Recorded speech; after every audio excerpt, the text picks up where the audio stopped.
Buenos días, ¿qué tal? ¿Cómo les va? Muy buen día, Roberto. Sí, Roberto. Bueno, el otro día les contaba que en la reunión de Macri, Vidal, Bullrich, Larreta, Macri dijo, corremos el peligro de quedar afuera de todo. De quedar afuera de la presidencia, de la ciudad y de la provincia de Buenos Aires. Él decía que en la presidencia podía llegar Milei, que Axel Kicillof era imbatible en la provincia de Buenos Aires y que Lustó podía ganar la ciudad. Estaba preocupado.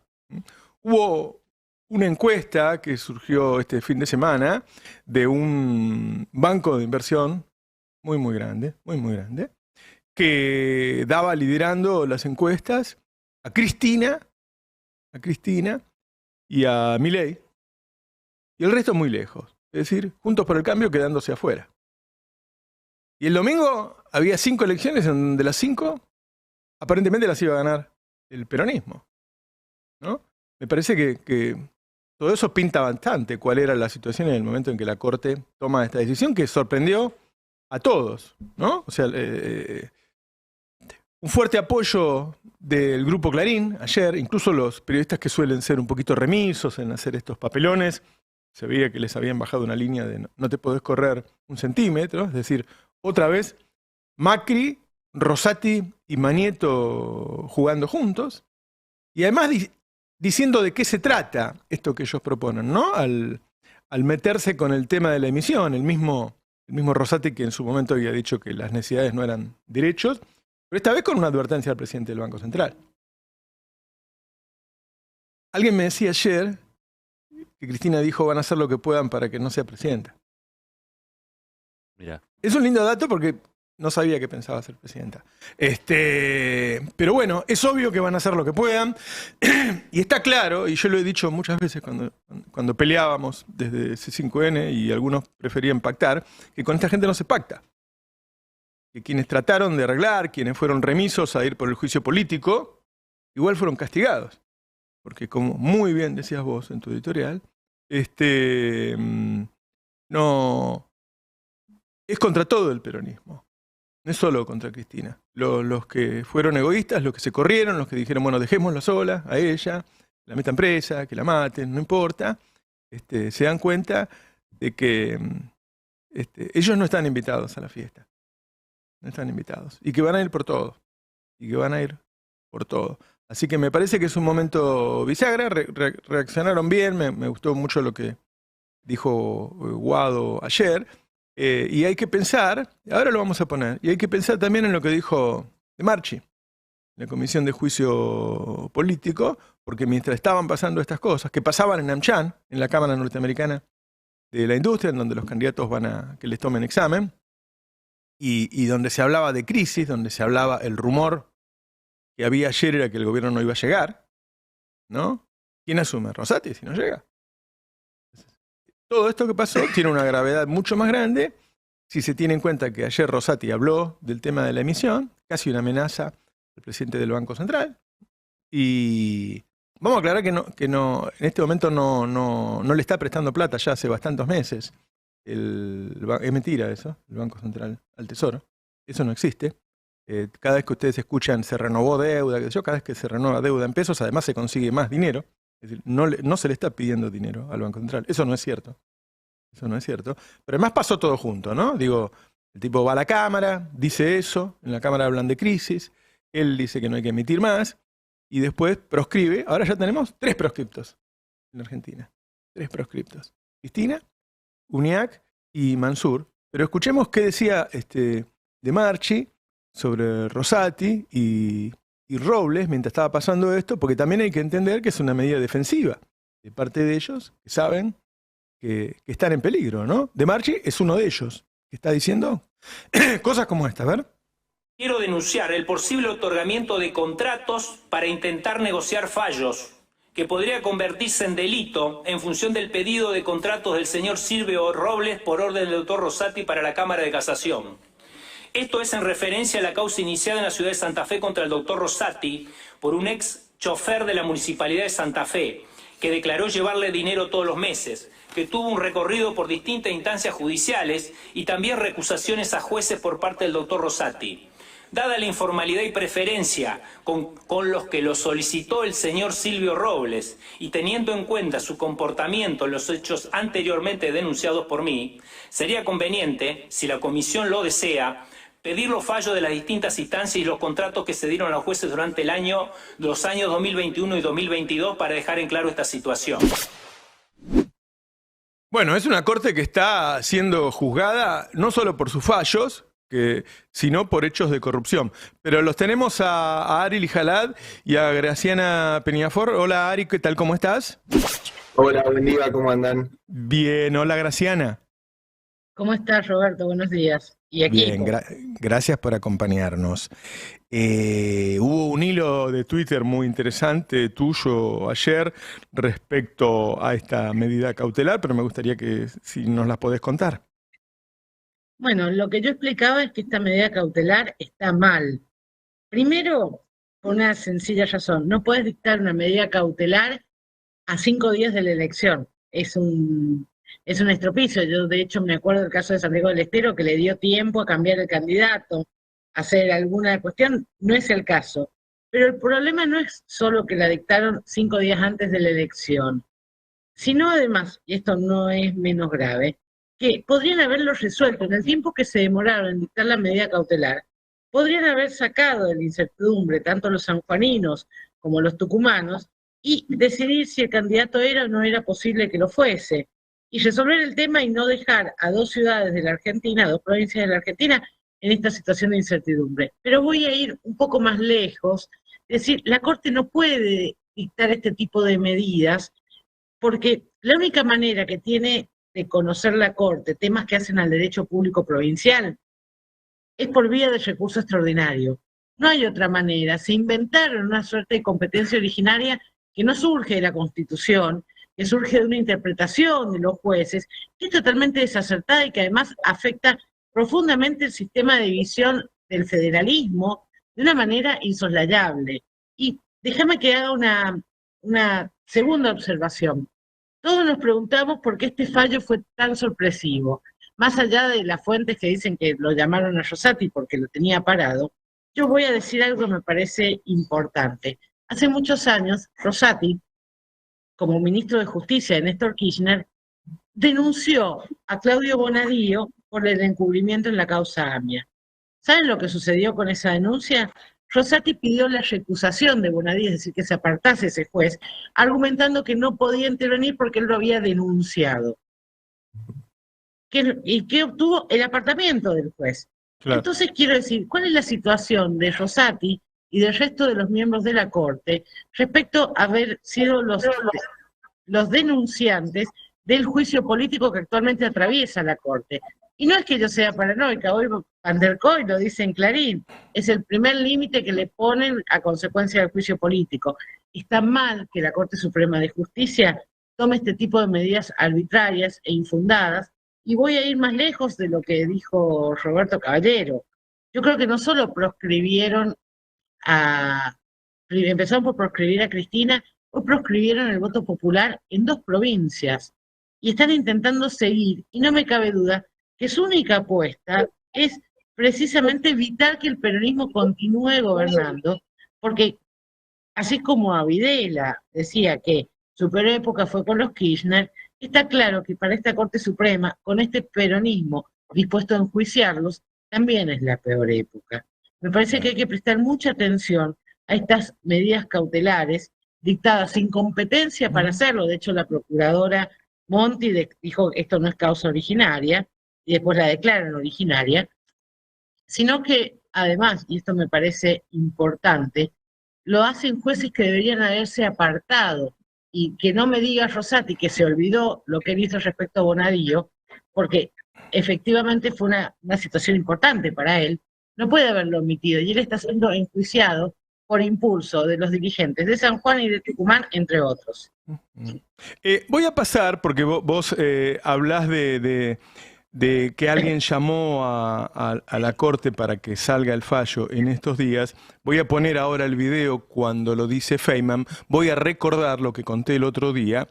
Y ahora me lo volvió a decir otra fuente, dos fuentes de Juntos por el Cambio. Me dicen que fueron a quejarse a Jaguier por qué, por la forma en que los estaban tratando en La Nación Más y porque cuando ellos quisieron hablar con los periodistas, porque estaban siendo objeto de lo que somos todos en La Nación Más, de insultos, de humillaciones, de difamación, cuando fueron a quejarse, algunos periodistas directamente les pidieron plata para no seguir haciéndolo. Entonces, cuando fueron a Zaguier les dijo, no, el canal no está en manos mías, está en manos de Macri, es un contrato de alquiler por 5 años, y hoy lo maneja Macri, anda a hablarlo con Macri. Entonces, hay que tomar esto que dijo Feynman también como una forma de que Macri diga, bueno, vieron que el que maneja todo soy yo. Ahora sí, escuchémoslo a Feynman hablar de esto. Tiene razón Lucas en algo. Para mí la Corte Suprema Nacional tardó mucho. Sí, Vos no podés un lo martes... Lo que se dice, lo que se comenta, y dentro de la Corte también, es que el ministro Rosati lo tenía parado el tema. Mirá vos. Lo tenía pisado y habría recibido un par de llamadas, de vaya a saber quién es. Che, ahora es. Bueno, no, pero era antes. Es ahora. Para mí era antes. Bueno, Claro, no era lo podés antes. tirar faltando 5 días para la antes. elección. Bueno, estás escuchando a empleados de Macri decir eso, ¿no? Me lo comentabas vos, Ari, hoy también. Sí, a ver, es muy impresionante esto que dice Feynman, porque también se junta con lo que mostrabas más tempranito del juicio político a la Corte Suprema. O sea, lo que se está ventilando en el juicio político a la Corte es que Robles está dispuesto, Robles, que es la mano derecha de Rosati, es el que opera en favor de Rosati para obtener ventajas o fallos o todo lo que le interese. Recordemos que en los chats que se filtraron supuestamente del teléfono del ministro de Justicia y Seguridad porteño, Marcelo de Alessandro, también aparecían intercambiando información sobre fallos que ponían en riesgo a provincias. Puntualmente el fallo por la coparticipación de la Ciudad de Buenos Aires, que la Corte dijo que tenía que regalarle en un año electoral cerca de 70.000 millones de pesos el gobierno nacional a la Ciudad de Buenos Aires, y esos 70.000 millones de pesos, ¿a quién se los saca? A las provincias. Claro. Y también ahí se lo veía a Robles recibiendo, a Rosati, pero se me mezclan porque son lo mismo, Rosati y Robles. Se lo veía a Rosati negociando. Y ayer el administrador de la Corte, Héctor Marchi, decí que tocó en medio de todo este quilombo, pero dijo que Horacio Rosati negoció contratos con la Cámara Federal de Casación Penal a cambio de que removieran al juez que lo estaba investigando a él por enriquecimiento ilícito. Es un nivel de gravedad lo que contó Marchi ayer, sumado a todo lo que viene contando, porque Marchi, recordemos, un hombre muy poderoso dentro del Poder Judicial, dijo ya que mandó informes de irregularidades en la obra social del Poder Judicial que no los publicaban, que borraron el cuarto informe que mandó porque ahí mostraba que la obra social del Poder Judicial no tiene balances, faltaban 30.000 medicamentos, perdieron 3.000 millones de pesos solamente en los últimos 7 meses, que eliminaron, que ese es otro que Graciana lo va a saber explicar mejor, eliminaron el mail oficial de Horacio Rosati, que es una casilla pública en la cual debía recibir esa información, que recibió amenazas cuando empezó a publicar estos informes, que el propio Rosati dijo ayer, Rosati me manifestó que a él no le llegaba la ley. Y vuelvo a conectarlo con lo que estábamos hablando y lo que explicaba Graciana recién. Rosati le dijo a Héctor Marchi, a mí no me llega la ley. Y ayer firmaron 2 fallos pasándole por encima la ley. O sea, es una actitud constante, me parece, de Rosati y de la Corte, que ya son directamente alegales. No sé si existe la palabra en términos jurídicos, pero no hay ley en lo que está haciendo la Corte Suprema. Y la gran pregunta es, ¿qué puede hacer la política cuando la Corte Suprema se aparta de la ley? ¿Y tiene que respetar lo que dice la Corte apartada de la ley? ¿O tiene que empezar a hacer otras cosas? Claro. Bueno, hay una carambola ahí, ¿no? Digo, hay varias cosas que se juegan. Ellos defendiéndose del juicio político y a la vez haciéndole el trabajo a Macri para que no nos encontremos el domingo con 5 triunfos peronistas y para decirle a Cristina, ¿sabés lo que te va a pasar a vos? Imagínate, si nos metemos con estos, que no eran enemigos nuestros, digamos, hay un mensaje para varios lados, ¿no, Graciana? Mira, no solo hay un mensaje para varios lados, el mensaje es claro, como yo creo que fue clara las declaraciones de Rosati ayer en la mañana respecto a la política monetaria. Yo las vi con atención. La verdad, dije, si soy Sergio Massa, me preocupo, y si soy el gobierno actual, me preocupo, porque lo que dijo Rosati, es que hay una teoría en derecho que habla de las cuestiones políticas no justiciables, es decir, aquellas cuestiones que no están sometidas al control de la justicia, que dependen solo de criterios de oportunidad y conveniencia que define la política, y una de esas cuestiones es la política monetaria. Entonces, cuando habla Rosati, lo que está diciendo es, vamos a vulnerar como Corte la cuestión de políticas, de cuestiones políticas no justiciables, introduciéndonos en materia monetaria también, porque permitidme esto, yo creo que tienen tan claro que necesitan que pierda el peronismo, que están dispuestos a desestabilizar el poder económico de forma absoluta, están dispuestos a intervenir en política monetaria, ya lo han hecho anteriormente en mínimas proporciones, pero el anuncio de Rosati fue claramente un mensaje por elevación a los oídos que quieran escuchar. Yo, como Argentina, que dependo del gobierno que elegí para que fije las políticas monetarias, y que por no estar de acuerdo con el actual rumbo de las políticas monetarias, aún así estoy obligada a seguir defendiendo que lo haga el Poder Ejecutivo, porque si lo hace la justicia, entonces, listo, no votemos más presidente, no dejemos que el presidente nombre más ministros, votemos a los jueces de la Corte. Si ellos van a tomar las decisiones que le hacen, que son competencia de la política, entonces no nos entretengan haciendo política, seamos honestos, votemos a los miembros de la Corte.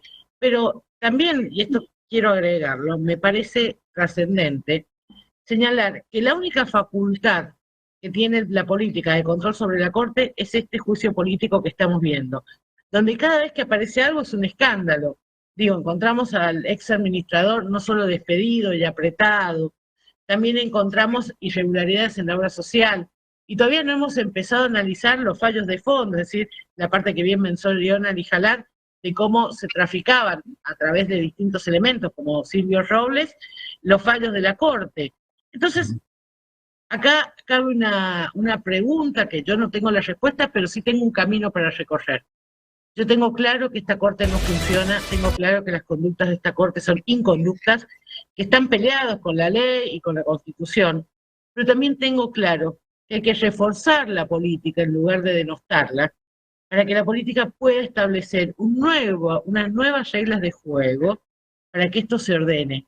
Porque el problema es que no se ordene, no es el problema que va a tener Cristina, Sergio Massa, Alberto Fernández. El problema que no se ordene es que lo vamos a tener todos, porque así como la Corte Suprema hace cualquier cosa, por ejemplo con el derecho a voto, que es sagrado en una república y en una democracia, también lo va a hacer con los derechos laborales, con la defensa de la integridad física, y pienso que todas las fallas del Poder Judicial encuentran una raíz, una Corte Suprema que no cumple su rol de superintendencia como cabeza del Poder Judicial, y un Poder Judicial que sabe que no es controlado. Y además, perdón Roberto, le sumo algo a lo que decía Graciana. Me parece que el contexto en el cual Rosati ayer habló de cuidar el valor de la moneda es importante. Digo, ayer lo dijo en la AmCham. La AmCham es la Cámara de Comercio de las empresas de Estados Unidos que operan en la Argentina, muchas de ellas con posiciones monopólicas en sectores claves como la alimentación, los servicios, limpieza, etcétera, que atentan contra el valor de la moneda todos los días con la remarcación de los precios. Ese me parece un dato fundamental. Bueno, además Rosati fue cómplice del endeudamiento de Mauricio Macri, no dijo una palabra que era emisión futura esa, ¿no? Había que pagarla después. Pongámoslo, porque la gente por ahí no lo escuchó a Rosati cuando lo dice. A ver.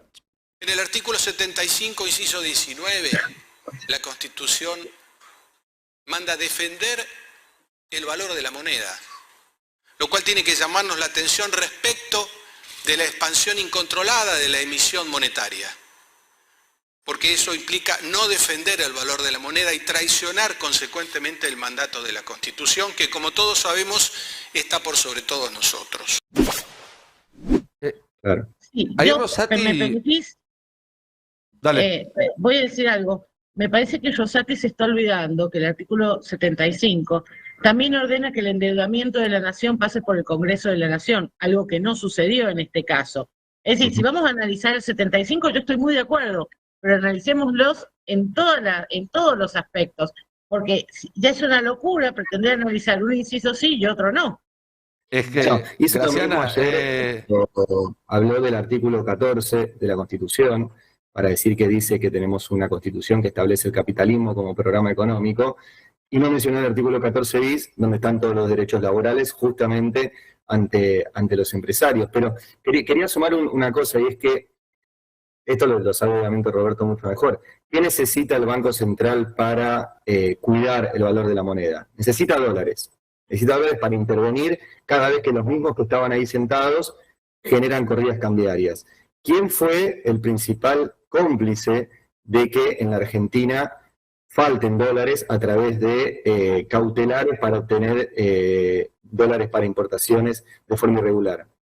La Corte Suprema. Es que ahí estaba la justicia que dictaminó las cautelares y empresarios que tenían sus dólares en el exterior, que se hicieron autopréstamos y que pagaron los préstamos con los dólares a precio oficial de los argentinos. Nicolás. Pero además, recién Graciana decía, no se puede leer la Constitución haciéndole caso a un artículo sí, a un artículo no, a un inciso sí, a otro no. Y ni siquiera es a un renglón sí y a otro no, porque el artículo que él cita, que es el inciso 19 del 75, habla de que el Congreso de la Nación, para empezar, dice que lo de defender el valor de la moneda es algo que tiene que hacer el Congreso de la Nación. Con lo cual eso va en contra de la supuesta independencia del Banco Central que aplaudían todos los que estaban ayer cada vez que mencionaba algún candidato. Sí, es el Congreso el que tiene que darle herramientas al Banco Central para que defienda el valor de la moneda. Eso significa que no es autónomo del poder político. Pero además ese mismo artículo dice que el Congreso tiene que proveer lo conducente al desarrollo humano, al progreso económico con justicia social, a la productividad de la economía nacional, a la generación del empleo, a la formación profesional de los trabajadores, recién ahí dice, a la defensa del valor de la moneda, a la investigación, el desarrollo científico y tecnológico, su difusión, etcétera, etcétera, etcétera.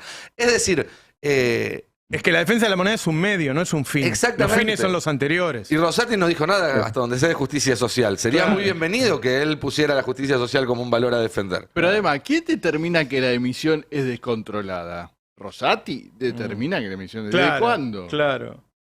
No, opina Fer, sí. El único que puede determinar si la emisión es controlada o descontrolada es el Poder Ejecutivo Nacional, porque es el que tiene en su cabeza la responsabilidad de la administración de los recursos. No hay otro, no puede ser Rosati, no puede ser Juan de los Palotes, no puedo ser yo. La atribución de administrar los recursos es del Poder Ejecutivo Nacional y no tiene nada que hacer Rosati, porque esa cuestión está clara, que está sujeta, reitero, a criterios de oportunidad, mérito y conveniencia, que no la convierten en cuestiones justiciables, es decir, no pueden ser conocidas por la justicia.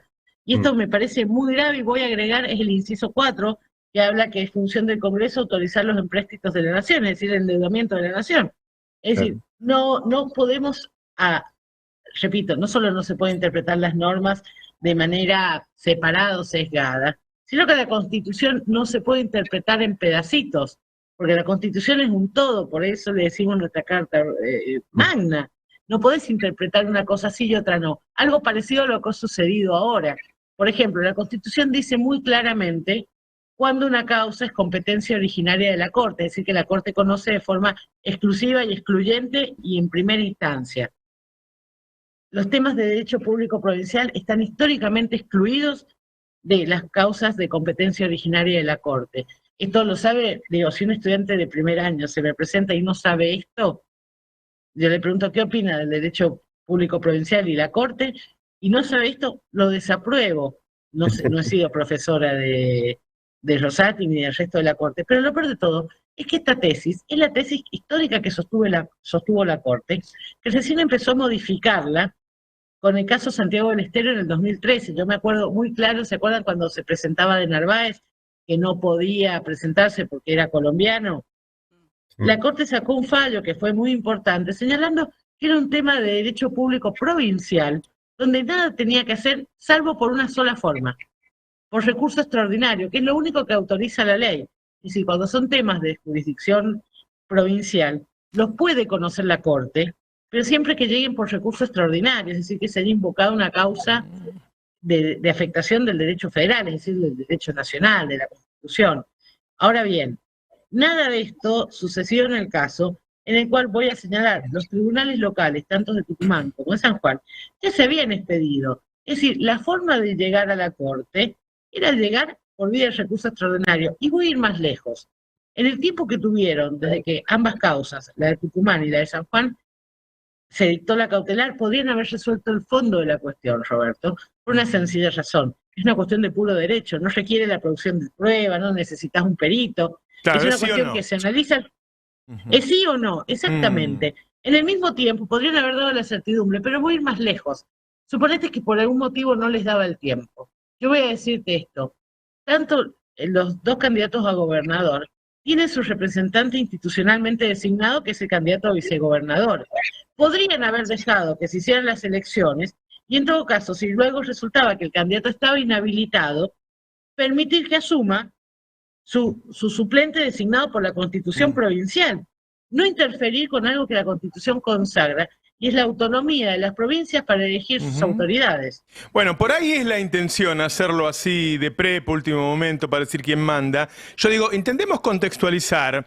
Están en AmCham, la Cámara Norteamericana, está el embajador de Estados Unidos, están los principales empresarios de Argentina y está el presidente de la Corte, que ya ha decidido. Por ejemplo, la conformación del Consejo de la Magistratura se metió en las tareas del Congreso Nacional. Decidió que los chicos en pandemia tenían que volver a clase. Decidió que había que darle la plata a Larreta, que todos sabemos que no era de él. Como bien decís vos, quizás la gente no se da cuenta y piensa que esto es algo político. Deciden sobre la vida y la libertad. Y hablando de la vida, ayer Fantino le hace una pregunta a Patricia Bullrich sobre que hay una testigo. Esto no es una idea de Página 12, no es una idea de Cristina, no es una idea de Alberto, hay una testigo que fue empleada de Milman, que dice: ahí me llevaron a la oficina de Patricia Bullrich para que yo borre mis teléfonos. Patricia Bullrich contestó una pavada, se sacó el tema encima, hablando en inglés, faltando el respeto, y los empresarios se rieron. ¿Y saben qué, muchachos empresarios? La culpa es de ustedes. Lo vergonzoso de este país son ustedes. Ustedes deberían ser la burguesía nacional y son una vergüenza. Ustedes se rieron de que se estaba encubriendo el intento de asesinato de una persona que fue votada 3 veces por la mitad de la población. El problema no es lo que dijo Bullrich. El problema son ustedes riéndose, son una vergüenza. No se crean inteligentes por tener plata, cualquier boludo tiene plata. Y sabemos cómo la hicieron la mayoría. Es una vergüenza la risa de los empresarios ahí. Pongámoslo ese video, por favor. Cierro con esto. Se transformó en un hecho político el tuit de Cristina y todo lo que la oposición a ustedes sostiene con respecto a lo que rodea el atentado a la vida de Cristina, ¿no? Al atentado a la vida de la expresidenta y vicepresidenta hoy. Entonces te lo tengo que preguntar porque ya no es una cuestión de rivalidades políticas, sino que se ha transformado en un hecho político esto. El borrado de celulares, etcétera, etcétera, y una secretaria pidiendo declarar hace unas horas. Bueno, acá estoy en AmCham, te voy a contestar con una palabra. Bullshit.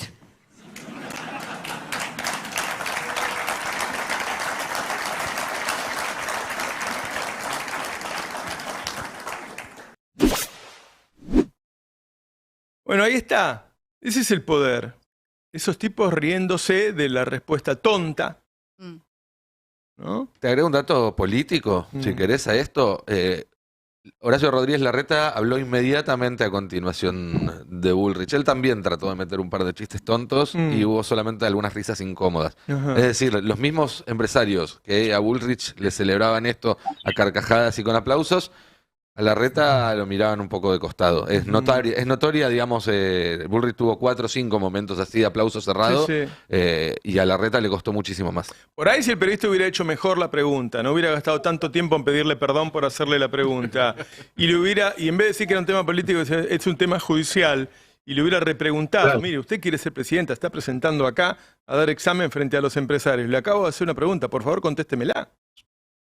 Además es impresionante que Fantino dice, bueno, el tema se transformó en algo porque lo tuiteó Cristina, lo cual es la muestra de que si Cristina no lo tuiteaba con el poder de instalar agenda que ella tiene, esto no se instalaba, porque había un silencio mediático sobre este tema que es tremendo y que efectivamente está documentado. O sea, hay una testigo que dijo, insisto con lo de testigo porque fue una declaración testimonial, no fue una indagatoria, ella no estaba habilitada a mentir, ella tenía que decir la verdad.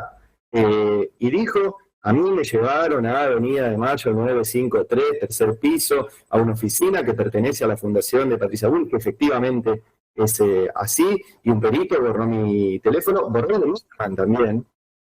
Y en la tercera, que se llama Carolina Gómez Mona, que es la otra asesora, directamente le dijeron comprate uno nuevo y entrega ese como si fuera el viejo que tenías porque no lo tenía registrado su nombre. O sea, están truchando todos los teléfonos de las personas del entorno de Patricia Bullrich, porque Milman era la mano derecha en el ministerio y en la campaña de Patricia Bullrich, y eso está documentado en la causa judicial.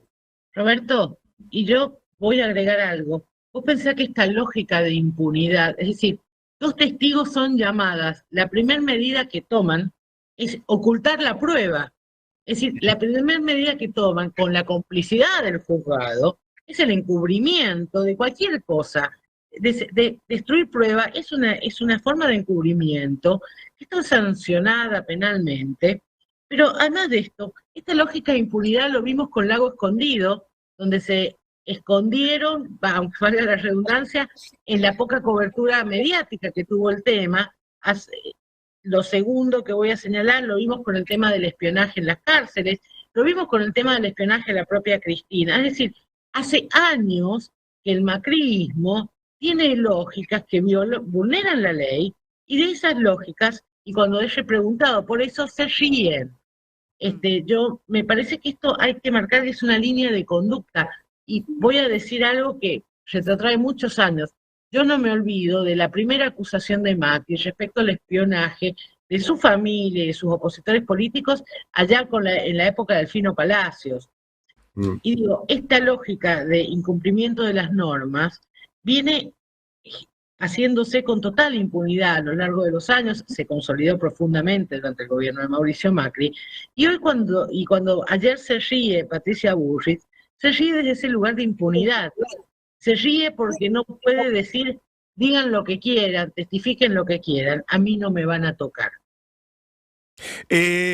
Lo tenemos en comunicación, si se quedan estaría buenísimo, al jefe de Gabinete de Ministros de la Nación, Agustín Rossi. Buenos días, Agustín, ¿qué tal? ¿Cómo estás? Roberto Navarro y equipo por acá, está Graciana Peñafort también. ¿Qué tal? ¿Cómo les va? ¿Qué dicen? Buen día para todas y todos. Buen día. Bueno, decíamos, sucedieron varias cosas porque las cosas se hacen en un contexto. Rosati primero dijo que estaba en sus manos el control de la emisión, lo hizo en la Cámara Americana. Rato antes se le había preguntado a Patricia Bullrich sobre la testigo que había dicho que en su oficina se habían borrado teléfonos y se rió. Digo, pasaron un montón de cosas ayer que decían, bueno, acá mandamos nosotros y no nos importa nada. Yo no sé cómo lo tomaron ustedes esto. Bueno, ya creo que todas las acciones que sucedieron van confirmando algunas miradas que nosotros teníamos y que de alguna manera las expresábamos. Empecemos por Patricia Bullrich. Bueno, lo que está claro es que Bullrich, Milman, como mínimo, están inscritos dentro del delito de encubrimiento o entorpecimiento de la labor de la justicia. Lo que hizo la testigo no es que la testigo declaró en un medio de comunicación, sino que declaró en sede judicial.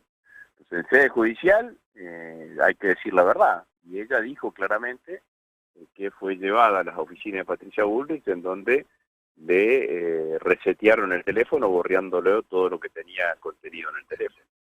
Y todo eso se suma a lo que nosotros le veníamos exigiendo a la jueza Capuchetti, que esa era una línea de investigación que tenía que profundizar, la línea Milman, porque recordemos que era ese encuentro de Milman con sus 2 colaboradoras en el Café Casablanca, en la esquina del Congreso, en donde Milman decía lo que iba a suceder y decía que mientras sucedía lo que sucedía, que era el intento de magnicidio de Cristina, él iba a estar en la costa argentina. Todo se comprobó. El café se comprobó, las 2 colaboradoras eran las 2 colaboradoras y Milman estaba en el sur en la costa argentina cuando sucedió el intento de magnicidio.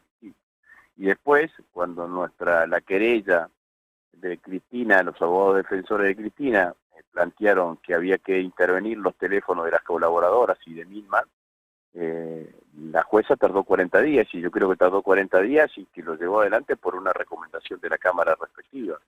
Y en el marco de esos 40 días sucedió lo que sucedió. Entonces, estamos en el marco de un mal desempeño de la jueza, que ya a esta altura debería ser apartada de la causa, por un lado, y por el otro lado, de un encubrimiento en donde está involucrada Patricia Bullrich, que no por nada fue la única dirigente política opositora, o la más encumbrada dirigente política opositora, que no condenó abiertamente el atentado contra Cristina.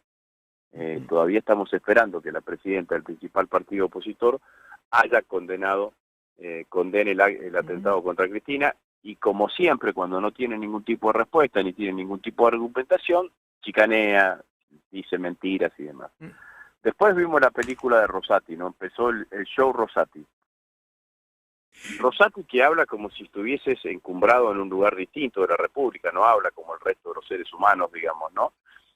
Hace una intervención allí en ANCHAM, en donde se despacha que la emisión monetaria o el exceso de emisión monetaria podía ser claramente anticonstitucional, y que él podría determinar cuánto es la emisión monetaria que es compatible con la Constitución Nacional en la Argentina. Claramente una intromisión en la ejecución de la política monetaria, que es parte indispensable de la ejecución de la política económica, y que la Constitución misma cede al Poder Ejecutivo Nacional, con el intento obviamente de intrometerse aún más y de generar incertidumbre económica en la Argentina. ¿Ustedes ahora le van a consultar a Rosati cada vez que tengan que emitir dinero? Claro, que el presidente del Banco Central le va a pedir autorización a Rosati cada vez que tenga que emitir, ¿no? Y en segundo lugar, pasamos a la tarde, y en la tarde se conoce el fallo del que hoy estamos todos hablando. Lo primero que quiero decir, que en el mismo momento en donde se conoció el fallo, el ex administrador de la Corte Suprema de Justicia estaba en la Comisión de Juicio Político y estaba diciendo que vía Robles, el operador de Rosati, los camaristas que sobreseyeron en una causa que creo que era de enriquecimiento ilícito, Horacio Rosati, recibieron una mayor cantidad de contratos para ejercer sus funciones.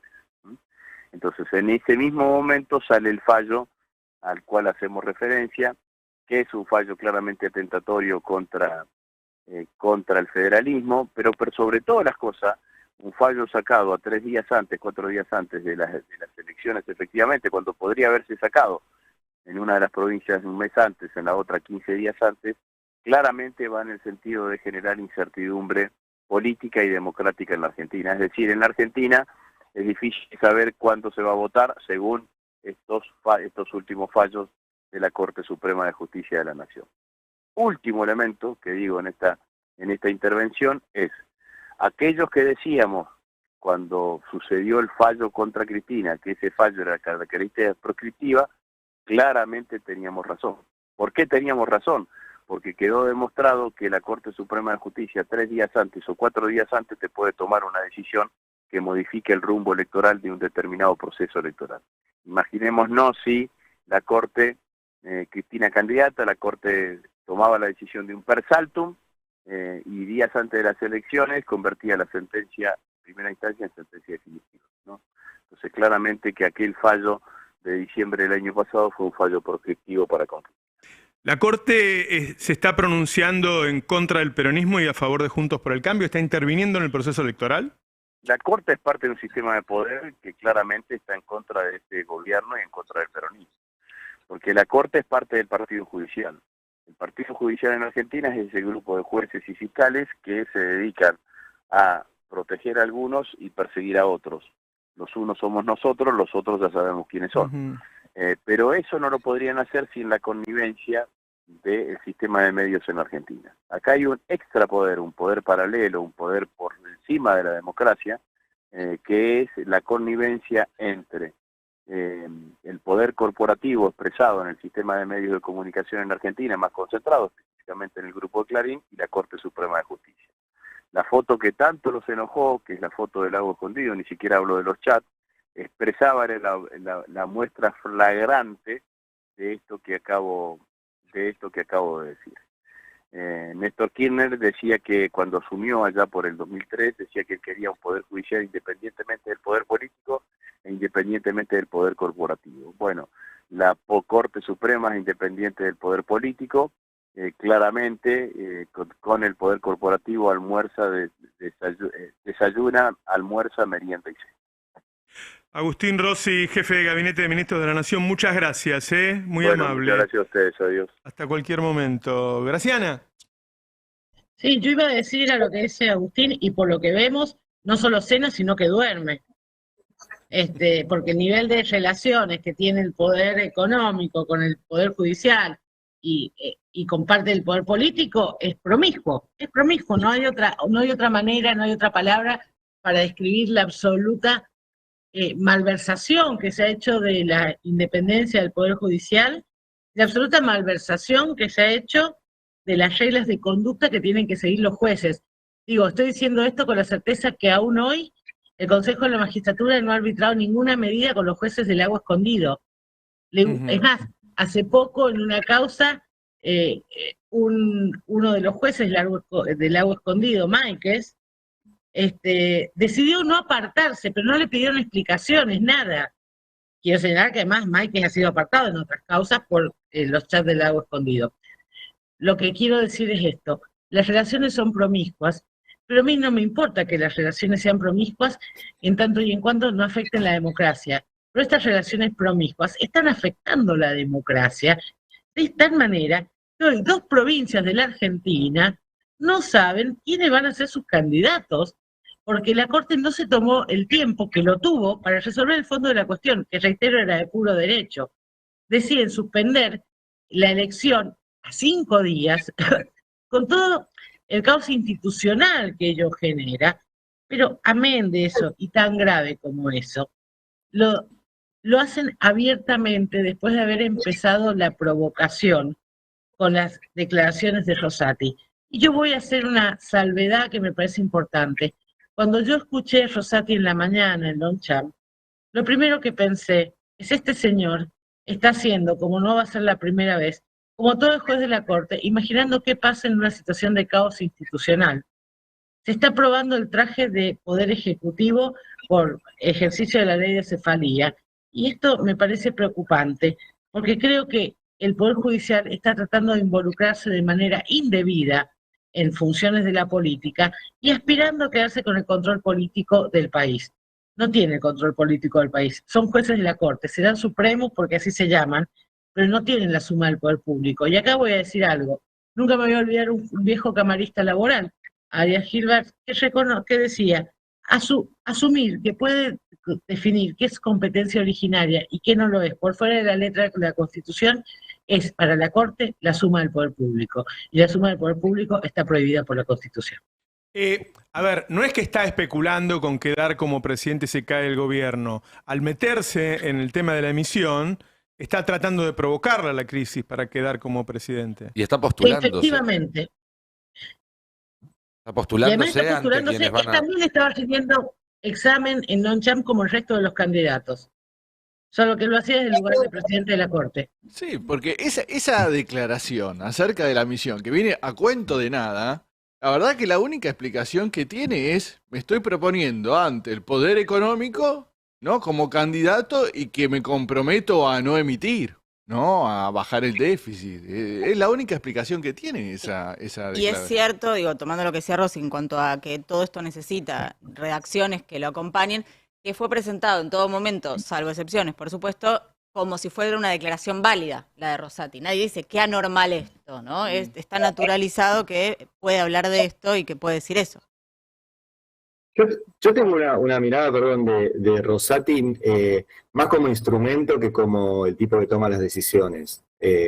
Como una suerte, de hecho lo publicamos hoy, de CEO de una empresa que no es el dueño de la empresa. El CEO es el tipo que ponen los accionistas de la empresa para administrar y que opera en función de intereses que son justamente lo que mostró ayer: los intereses del empresariado y los intereses de Juntos por el Cambio. Yo creo que lo que sucedió ayer es una demostración más de lo que venimos sosteniendo hace rato, que es que el lawfare es una cuestión económica, no es una cuestión jurídica, y que desde la cúspide del Poder Judicial toman decisiones que afectan la vida de millones de personas por un medio que no son los votos, porque nadie votó a esta Corte Suprema, y que quieren tomar decisiones sobre cuestiones económicas, pero no solo de emisión monetaria. Toman decisiones sobre lo que nos cuestan los medicamentos, sobre lo que cobramos de jubilación, sobre lo que pagamos de telecomunicaciones, sobre lo que cuesta el alquiler, etcétera. La Corte Suprema se mete en eso, pero yo tengo la impresión de que Rosati es el administrador de intereses que están por encima de él, que son los de Juntos por el Cambio en términos políticos y los del establishment económico que estaban ayer reunidos en AmCham. Y ayer fue un gran ejemplo. O sea, ayer en el mismo día les dijo a los empresarios lo que querían escuchar e hizo lo que quería Juntos por el Cambio al suspender 2 elecciones donde iban a perder. Y quedó muy explícita esa función de la Corte Suprema como un dispositivo del poder real, no como el poder real en sí mismo. No sé si se entiende por lo menos mi mirada. Sí, de, absolutamente, yo creo que absolutamente. Me parece que en el viaje al lago escondido quedó claro quién era el jefe, ¿no? Claro. ¿Quién pagaba la Claro. cena? ¿Sí? ¿Quién decidía el lugar en el que se juntaban? ¿Quién los defendía? ¿Quién les decía quédense tranquilos? Vimos todo, ¿no? Sí, sí, totalmente. El jefe es Manieto. Yo, en TN a veces hay algunos programas en donde se permite que algunos disientan, y ayer nadie disentía, ayer había una orden clara, ayer estaban todos encolumnados. Casal había recomendado que la Corte no se pronunciara. Monti, por eso- la subprocuradora, que es quien dictó en los 2 casos, tanto en el de Tucumán como el de San Juan, se había remitido al artículo 117 de la Constitución, que es el artículo que dice cuáles son competencias originarias de la Corte, precisando que esto no era materia de conocimiento de la Corte. Pero, por supuesto, desconocieron Aclaremos. esta opinión, y desconocieron la letra constitucional, no es menor. Una blandita. Por eso digo que hay que volver a lo que dijeron los empleados de Macri, Feynman y el chiquito Viale, que dijeron alguien los llamó ahora porque fue sorpresivo, no iban hacia ese camino, ¿no? Es que el macrismo tiene un problema de base que tiene que ver con ellos estaban convencidos que esta era una elección que ganaban caminando, ya se estaban peleando por los lugares. Sí. Y creo que en algún punto el surgimiento de Milei y también la propia NOMI, la organización interna de Cambiemos, ha hecho que piensen que ya no tienen la elección ganada. De hecho, si lees los titulares, los deslizan en varias de sus intervenciones.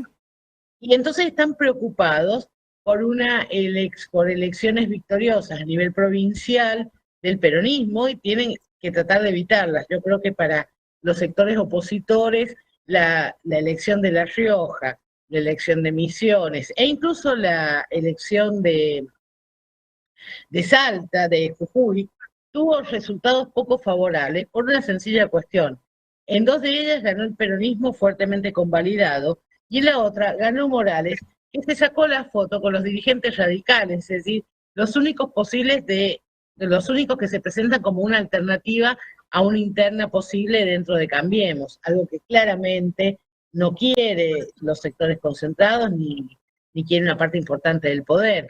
Me parece que hay que tener en cuenta el delicado equilibrio institucional en el que estamos, porque es cierto que el Frente de Todos tiene sus problemas internos, pero hay una noción de que de alguna manera los va a resolver, mientras que la Alianza Cambiemos tiene serios problemas internos, disputas por poder, disputas personales, porque la relación Macri-Larreta no deja de estar teñido de una índole personal, y claramente tienen candidatos que no están obteniendo la validación que ellos esperaban, ni están construyendo la sensación victoriosa que ellos esperaban tener a esta altura del año. Bueno, ellos no tienen jefe hoy, ¿no? Uno sabe realmente de cómo está la situación, va a depender en gran parte de la candidatura o el proceso del Frente de Todos de Cristina. En el caso de ellos tienen una enorme disputa. Ahora, te voy a decir una cosa, es muy factible que esto haga que en San Juan y en Tucumán cambie el resultado de las elecciones. Esto va a impactar en la población, Y es factible que cambie. Que ese domingo que íbamos a ver con 5 triunfos del Frente de Todos, primero no va a haber 5 elecciones y segundo, cuando se den, quizá cambie el resultado. En los antecedentes que hay, que fueron Santiago del Estero, Río Negro y demás, siempre el oficialismo con el candidato que reemplazó al que fue impugnado terminó ganando con amplísimo margen. Claro, claro. ¿Me dejaste hacer una acotación?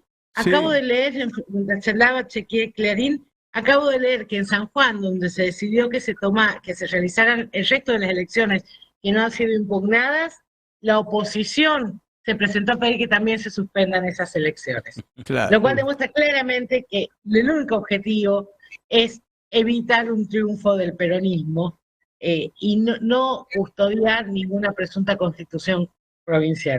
Claro, además, porque el peronismo iba, no iba a ganar el gobernador porque no lo dejaban competir, pero iba a ganar, iba a demostrar que estaba primero en las elecciones legislativas. Pero además, no fíjate, le dejan demostrar eso. Fíjate, Roberto, lo improvisado y lo ridículo que es todo, que el domingo en San Juan, si se hacen las elecciones, no se va a votar para gobernador o vice, pero como las boletas ya están impresas, va a estar la cara de Uñac y el nombre de Uñac y de su candidato a vice, solo que esa parte del tramo no se va a contar cuando se abran las urnas.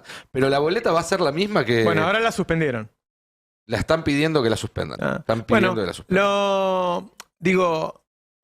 Un partido como es Juntos por el Cambio y una Corte Suprema que pide que la gente no elija, que no tenga opciones, que no pueda decidir, bueno... en términos democráticos es muy pobre, claramente, ¿no?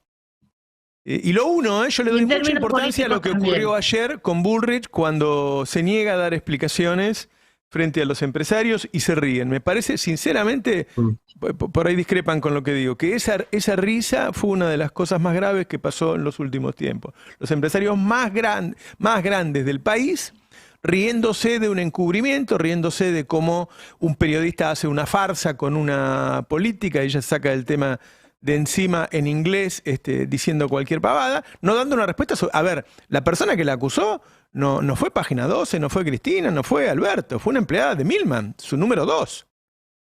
Ella no dio explicaciones y el empresariado argentino se rió. Cuando se pregunten por qué estamos así en la Argentina, por ellos, por ustedes, muchachos. Por ustedes. Pero además, ¿te cabe alguna duda de que si el atentado hubiera sido contra un dirigente no peronista, estaría muy mal visto reírse de eso? Claro. Esta es una prueba más de que Argentina, para muchos, es un país de castas. Hay una casta a la cual se la puede reprimir cuando protesta, a la cual se la puede echar sin dar explicaciones de sus trabajos, a la cual se puede atentar contra su vida sin que se investigue, a la cual se la puede proscribir sin que se haga escándalo, que son los peronistas. Y hay otra casta a la cual cualquiera de esas cosas generaría la repercusión y el escándalo lógico y razonable ante esa situación, que son los no peronistas de izquierda, de derecha, más ricos, más pobres. Pero claramente, y esto es una historia que ya tiene casi un siglo, es la historia de Viva el Cáncer, es la historia de las bombas sobre Plaza de Mayo, hay un sector de la sociedad argentina que cree que una parte importante, la mitad del país, no tiene los mismos derechos que el resto. Y esa risa resume toda esa historia de discriminación. Sí, a lo que se suma que, la querella de Cristina viene pidiendo justamente que se investiguen las terminales políticas, ¿no? Y ahora esas terminales ya no son solo Milman, entra el nombre de Patricia Bullrich en todo esto, porque el despacho era de ella, a pesar de decirle la testigo que no estaba, pero también se pide que se sepa quiénes financiaron.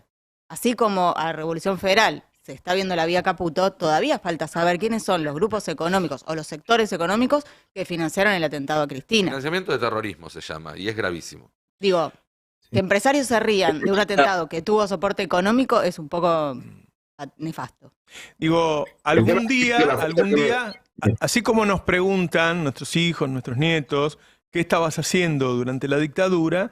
Algún día van a preguntar ¿qué estabas haciendo en estos tiempos oscuros que tienen otro nombre, pero que cumplen el mismo cometido que la dictadura? Y a cada uno de los jueces y a cada uno de los fiscales, sus hijos, sus nietos, le van a preguntar, ¿y vos qué estabas haciendo cuando sometieron a la Argentina a la arbitrariedad, a la persecución, al asesinato, al intento de magnicidio? ¿Vos qué estabas haciendo?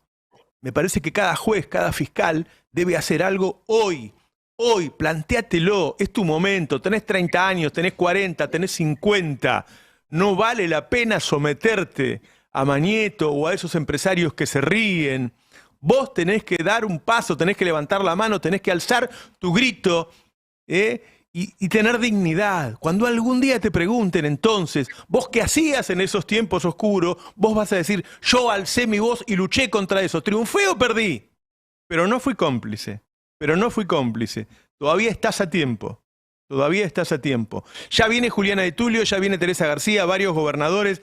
Va a ser un programa muy fuerte. Está por hablar el presidente de la Nación y estamos esperando algún comentario. Me dicen que va a ser también Cristina Fernández de Kirchner. Terminamos el pase, le agradecemos muchísimo a nuestra querida Graciana, a Ari Lijalad. Felicitaciones por la maravillosa nota de hoy, Ari, y a los tempraneros que se quedaron casi hasta las 10 de la mañana.